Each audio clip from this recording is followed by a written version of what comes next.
2022년 딱 절반입니다.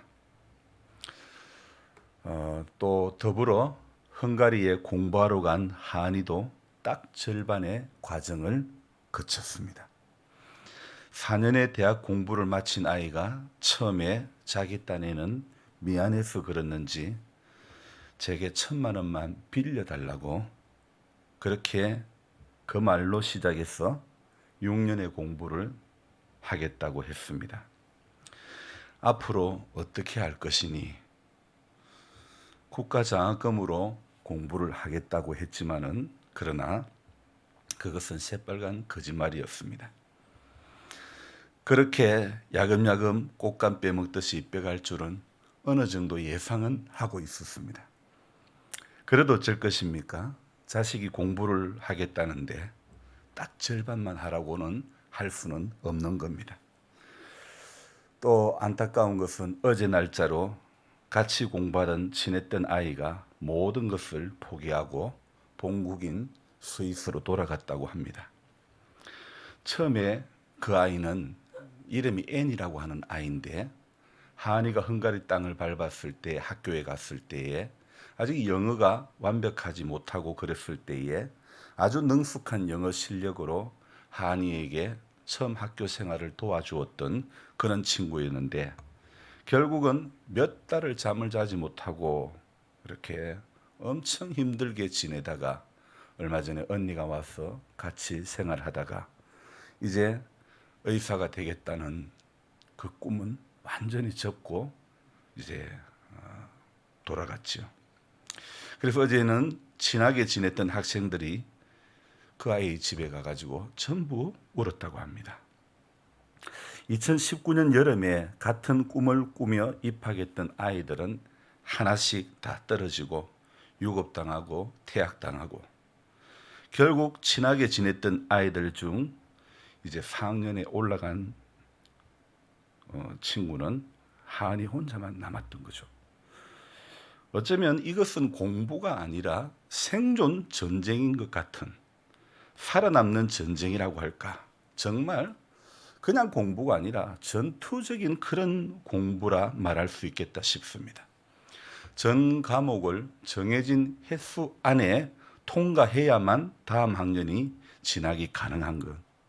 정말 생존하기 위해서 살아남기 위해서 머리를 싸매야 하는 저도 사실 신대원 공부를 입학 공부를 위해 밤을 꼬박 새워 7시까지 공부를 했지만은 저하고는 비교가 될 수 없는 과정들이 한이 앞에 있었던 거죠. 이것은 정말 시험이 아니라 처절한 전쟁이라고 표현해야 더 맞을 것 같습니다. 같이 입대한 전우들이 한 학년 마치고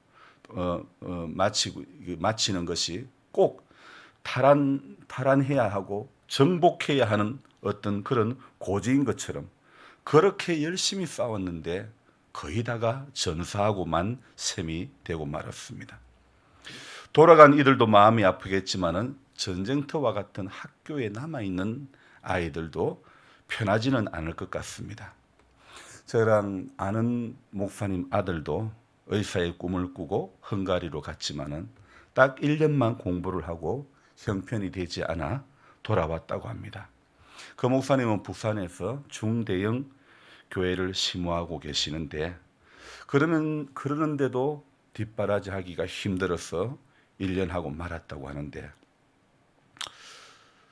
이 시골 깡촌에서 정말 작은 교회를 섬기면서 절반의 과정을 다 마쳤다고 하니 정말 이것이 하나님의 은혜란 말 외에는요 다른 어떤 방법으로 설명할 길이 없는 거예요. 저는 오늘 아침에 이런 생각을 해보았습니다. 만약에 우리가 하나님의 나라에 들어가는 것도 이처럼 처절한 전투를 벌여야 들어갈 수 있다면 누가 신앙생활을 제대로 할 수 있겠습니까? 전부 도중에 다 나자빠지고 말 것 아닙니까? 그런데요, 하나님 나라의 입성은 우리의 노력이 아닌 그분의 공로로 가는 것입니다. 마태복음은요, 유대인들을 위한 기록한 성경이라 그러면 오늘 이 마가복음은 이방과 로마 교회를 위해서 기록한 성경이 바로 마가복음입니다. 또 이 마가복음은 사복음서 마태, 마가, 누가, 요한 이 네 개의 복음서 중에 가장 먼저 기록된 성경이면서 동시에 또 가장 짧은 분량의 성경입니다.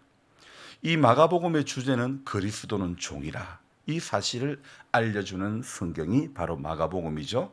다른 세 개의 복음서와는 달리 특이한 점이요, 마가복음을 읽어 나가다 보면 1장에서부터 굵직굵직한 이야기들이 많이 등장합니다. 그래서 다른 복음서에서는 한참 가야 나올 듯한 그런 이야기가 마가복음은 시작하는 첫 장 바로 1장에서 그런 이야기들, 예수님이 세례를 받고 예수님이 시험을 당하는 일, 그리고 제자를 부르시는 일, 귀신 들린 자를 고치는 것, 또 베드로의 장모를 고치는 사건, 나병 환자를 고치는 사건, 바로 마가복음을 시작하는 1장에 다 기록이 되어 있다는 것이죠. 자, 이런 것은 다른 복음서에서는 취하고 있지 않는 형식이라는 겁니다.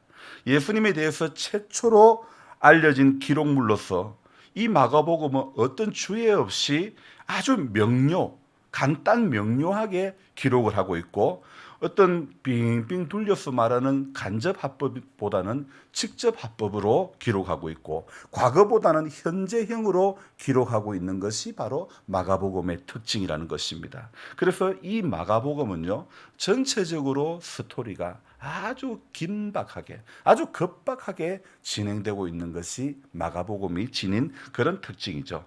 자, 다른 복음서에서는 많이 사용되어지지 않은 단어가 이 마가복음에서는요, 유독 또 많이 사용되어지고 있습니다. 예를 든다면 곧, 또, 직접, 바로, 즉시 이런 부사가요, 마가복음에는 40번이 넘게 기록되어 있습니다. 그런데 마태에는 5번, 누가에는 1번, 요한에는 3번. 이렇게 다른 복음서에서는 잘 쓰여지지 않았던 단어, 곧 주님이 오신다, 직접, 바로, 즉시, 이런 단어들, 흔히 다른 성경에서는 볼 수 없는 그런 단어들이 바로 이 마가복음에, 그래서 다른 세 개의 복음서가 취하고 있지 않는 그런 긴급한 형식으로 전개되고 있는 것이 바로 마가복음의 특징이죠. 그래서 이 마가복음은요, 또 누구를 대상으로 하느냐, 제가 로마와 이방인을 대상으로 한다 했지만은 또 다른 면에서는 불신앙적이고 막무가내인 제자들을 상대로 말씀을 또 하고 있는 겁니다. 그래서 마가복음을 그 내용을 읽어보면 다른 복음서와는 달리 내용이 아주 거칩니다. 너무 막가고 정말 예수님의 제자들이 이런 식으로 살아도 되나 싶을 정도로 내용 면에서 아주 거친 내용들이 너무 많이 등장하고 있습니다. 그래서 예수님의 기적을 이야기해도 이 기적은요, 다른 어떤 누구를 대상으로 하는 것이 아니라 예수님의 제자들을 대상으로, 타겟으로 그렇게 설명하고 있는 겁니다. 한마디로 제자들을 변화시키기 위한 책이 바로 마가복음이다, 이렇게 말씀드릴 수 있습니다. 또 이것은요, 아마 예수를 믿은 지 오래되어도 여전히 천방지축인 우리의 이야기를 하고 있지 않는가, 이런 생각이 저절로 들게 하는 성경이 바로 오늘 내일 읽어볼 마가복음이라는 것입니다.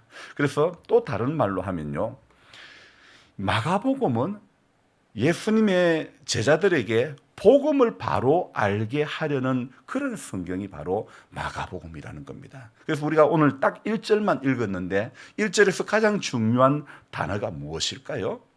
제가 말씀드리고 싶은 단어가 무엇일까요? 하나님의 아들 예수 그리스도의 무엇의 시작요? 복음의 시작이다. 그래서 오늘 이 마가복음에서는요, 예수 믿어도 여전히 천방지축, 여전히 저는 또 목사가 되어도 아직도 천방지축인 제 모습을 이렇게 보면서, 야, 이 마가복음에서 이거는 참 복음이 뭔지를 알게 하려는 그 목적으로 기록된 성경임을 알 수가 있습니다. 자, 베드로가 너무 거칠고 자기 나름대로 예수 믿다가 베드로가 주님을 부인하고 그런 내용들, 다른 이 엊그제 마태복음에서도 보았지만은 마가복음에서도 거침없이 기록하고 있습니다. 예수님을 부인하는 것은요, 여러분 아무도 모를 일입니다. 어제 제가 뭐라고 했습니까? 장담보다는 순종. 여러분, 쇠도 부러지는 마당에 누가 장담할 수 있겠습니까? 누가 나는 부인하지 않는다고 말할 수 있겠습니까? 베드로가 다른 사람들은 다 도망간다 할지라도 나는 부인하지 않겠다.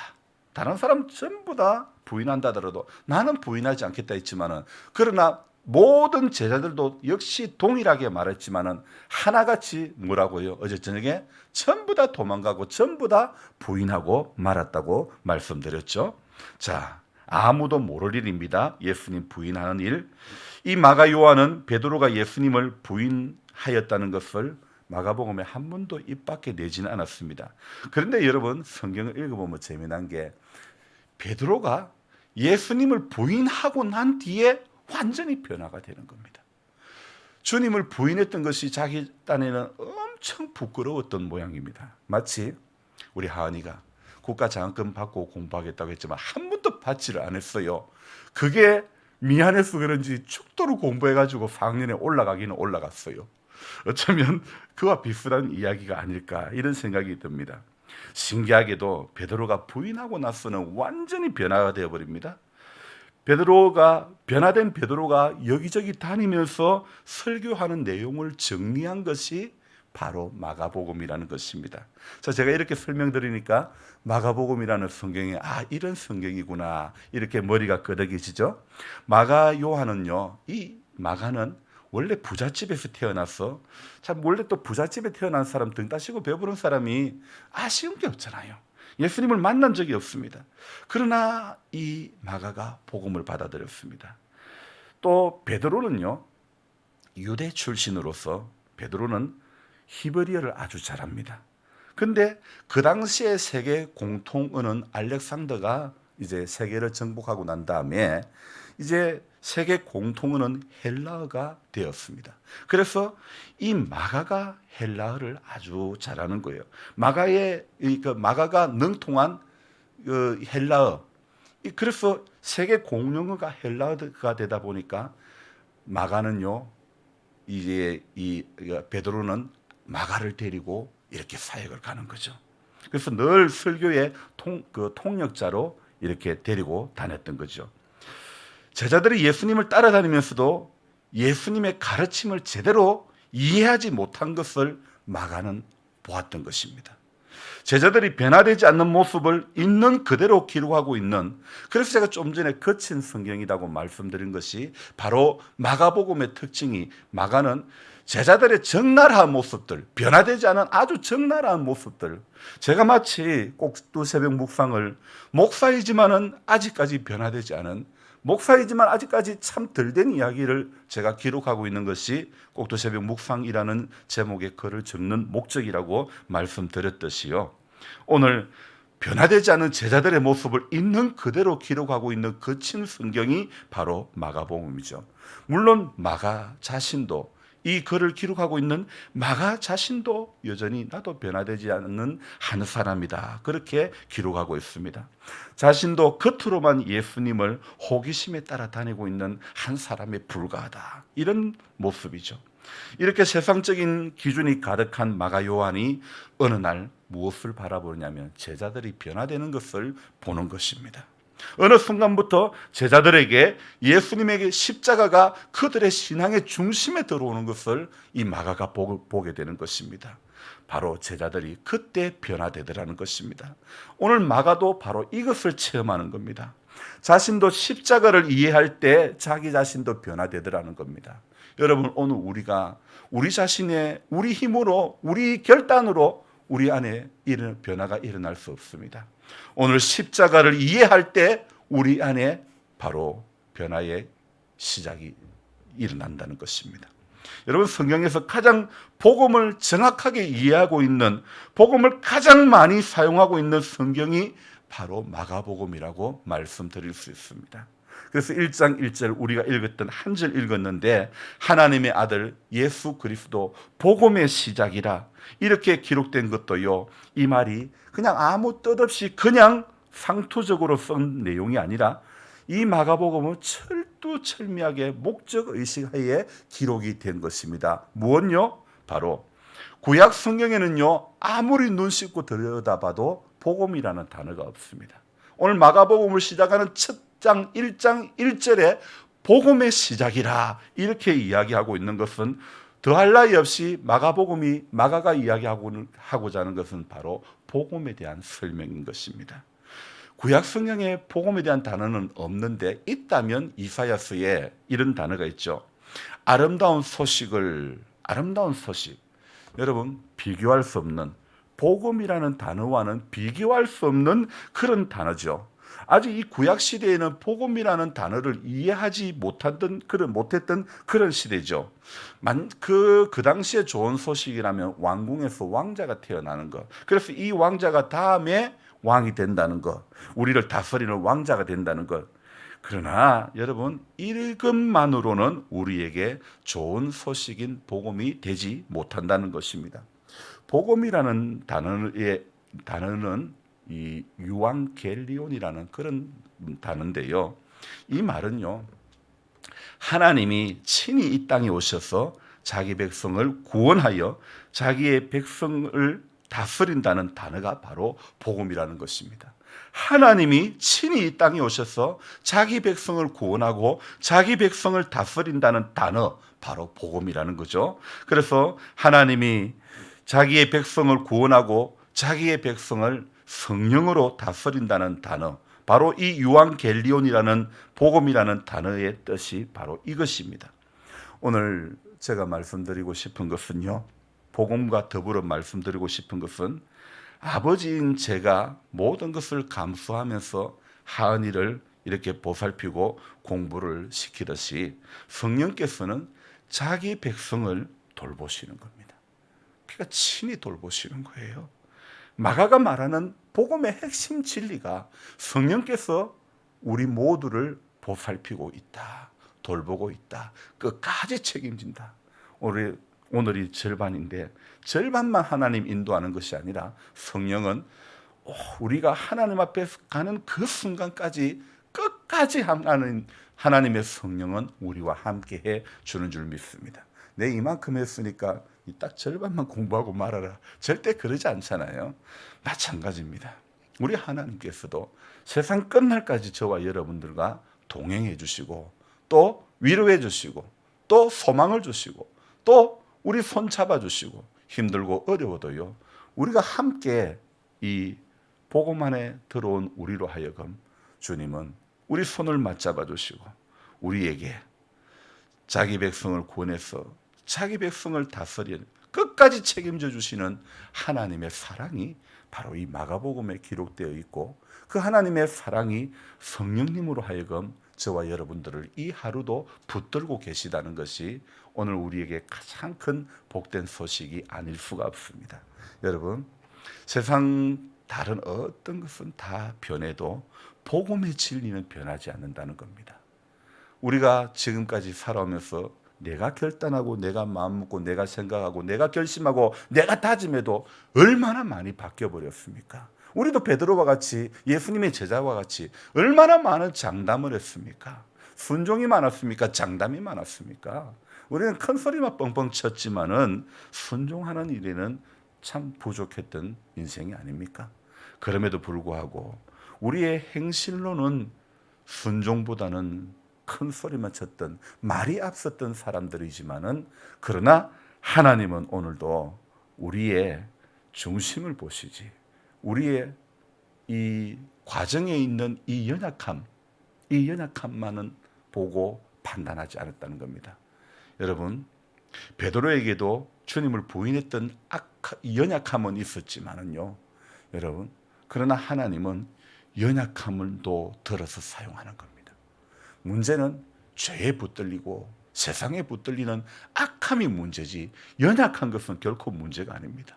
내가 연약할수록 더욱 귀히 여기사, 오늘 저와 여러분들이 연약할수록 주님은 더 귀하게 여기시는 줄로 믿습니다.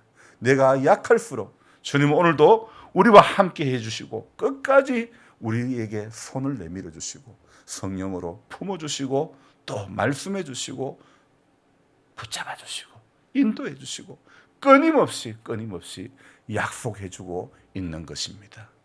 그래서 저와 여러분들이 오늘도 이 복음 안에서 우리의 현실을, 우리의 상황을 뛰어넘을 수 있는 믿음이 바로 이 복음 안에서 발견할 수 있기를 주님의 이름으로 부탁드립니다. 기도하겠습니다.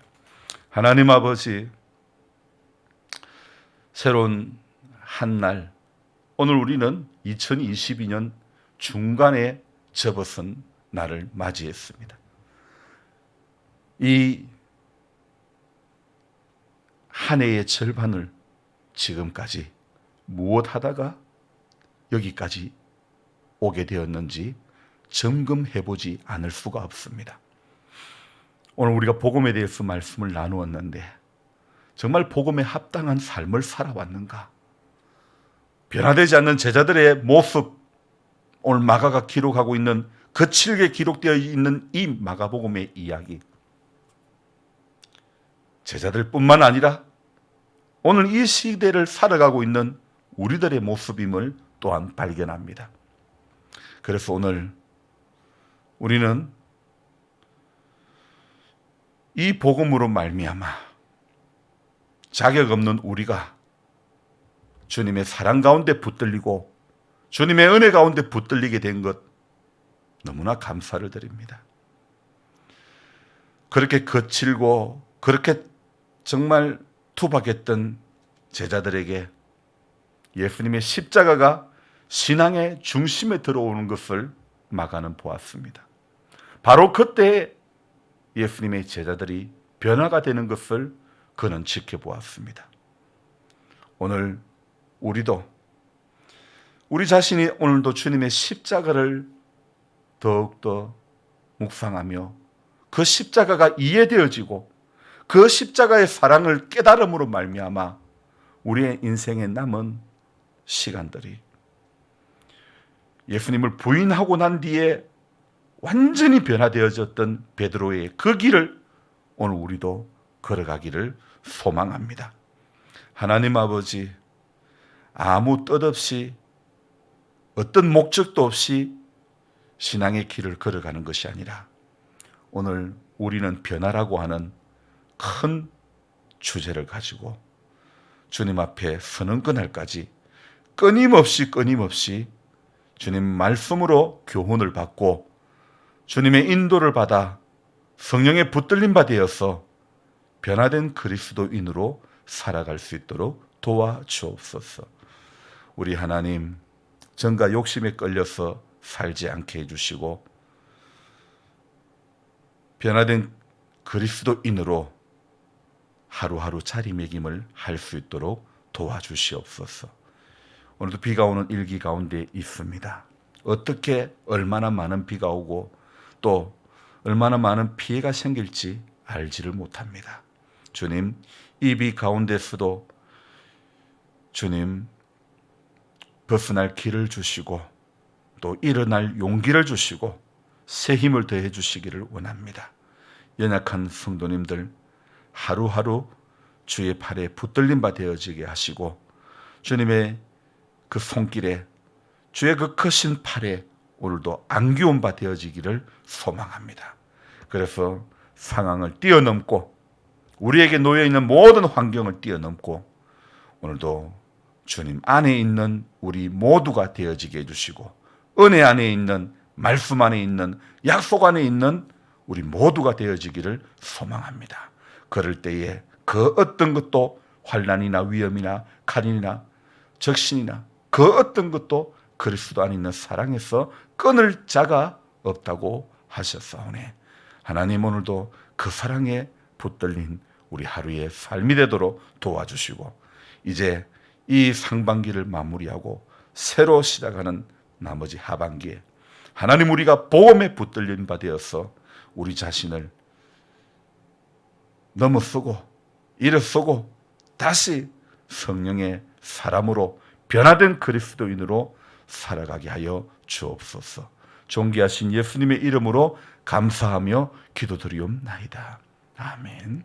간절한 마음으로 주여 부르고 기도합니다. 주여! 주여! 주여!